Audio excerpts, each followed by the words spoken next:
जसं की आपल्या 4 गरजा आहेत.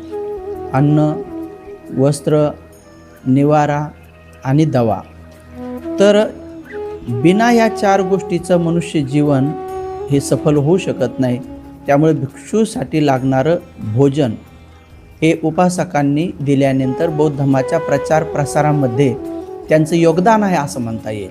कारण जे उपासक उपासिका भिक्षू भिक्षुणी संघाला भोजनदान देतात आणि त्या भोजनामधून जी धर्मचेतना ऊर्जा तयार होते, तर ते भिक्षू भिक्षुणी लोकांना भगवान बुद्धाचे वचन शिकवण्यासाठी आणि त्याचबरोबर विपස්සना शिकवण्यासाठी, त्यांना प्रज्ञावान बनवण्यासाठी भिक्खू भिक्षुणी ते आपलं ऊर्जा, एनर्जी आणि धर्मचेतना कामात आणतात.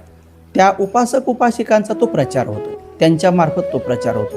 म्हणजे अशा रीतीने आपण जरी गृहस्थ आहोत, आपल्याला पूर्ण गृहस्थ जीवनातून वेळ देता येत नाही, परंतु ज्यांनी पूर्ण वेळ देण्याचं ठरवले अशा भिक्षूंना भोजनदान देऊन देखील आपण धम्मप्रचार आणि प्रसारामध्ये आपलं योगदान देऊ शकतो.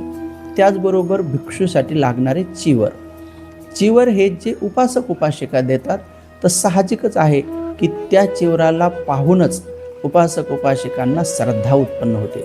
कारण भगवान तथागत सम्यक संबुद्धांनी स्वतः हे तयार केलेलं चिवर, अरहंतांनी परिधान केलेलं चिवर, त्यामुळे हे महान पुण्यवान भगवंताच्या द्वारे प्रकाशित झालेलं हे चिवर वस्त्र पाहता क्षणी देवता आणि मनुष्यांना श्रद्धा उत्पन्न होते आणि त्यांचे हात जोडल्या जातात आणि मग ते त्या भिक्षूंकडे सद्धम्म ऐकण्याची याचना करतात आणि साहजिकच दुर्गुणातून बाहेर पडून सद्गुणामध्ये पुष्ट होतात.